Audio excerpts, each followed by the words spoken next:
Это площадка для сбора мусора в поселке Усады Лаишевского района. Как видим, здесь установлены 4 контейнера. Практически все они пустые.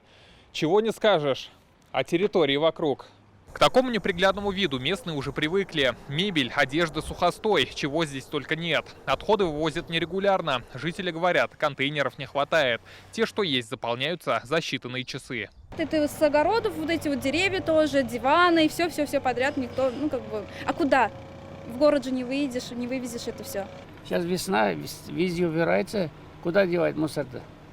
Может, за это заплатим? Рассмотрите вопрос. Вывезли или нет? 5 дней. Вывезли. Сегодня уже размещено. Вопрос вывоза отходов сегодня вызвал бурную дискуссию на заседании рабочего штаба Госкомитета по тарифам. С начала весны в народный контроль поступило 159 жалоб. В топе Казань, Лаишевский и Альметьевские районы, а также набережные Челны. Это вопросы связаны со строительным мусором. И в этом случае, куда людям сжигать, это тоже не по закону не положено. И вот здесь дилемма, а кто должен убрать этот мусор, кому он нужен? Как отметили представители рекоператора, на вывоз крупногабаритных отходов нужно заключать доп. Договор и платить дополнительно. За свалку на мусорных площадках они ответственности не несут.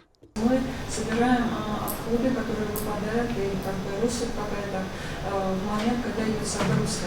Но, к сожалению, что происходит после нашего отъезда, то есть это и многофакторная проблема, которая складывается из культуры людей, на которую, как тоже правильно замечаем, требует снятия льгот, для того, чтобы люди не кидали мимо склада туда, куда нужно. Нужен единый центр контроля. С такой инициативой на уровень правительства вышел аппарат уполномоченного. Для этого необходимы изменения в законодательстве. Не всегда зависит именно от регионального оператора или исполнительного комитета. Есть некие такие разночтения, которые просто необходимо изменить. И я думаю, что это приведет в конечном итоге к положительным результатам. Остается проблема строительства контейнерных площадок и обновления существующих. Подключаются органы местного самоуправления, потому что рекоператоры считают, что средств, заложенных в тарифе, им недостаточно для замены нормативного срока контейнеров.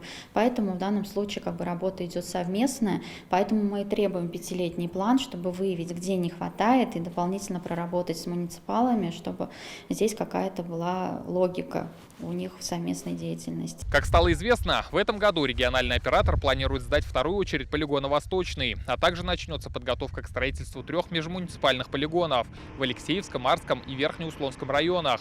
В последнем будет открыта уже законсервированная площадка. Также в республике нужно повысить дисциплину платежей за вывоз мусора. Сейчас в среднем оплачивается 90% счетов. Рамиль Галиуллин, Вадим Илларионов, ТНВ, Казань. Закажи рекламу на ТНВ. Телефон в Казани 5 705 100.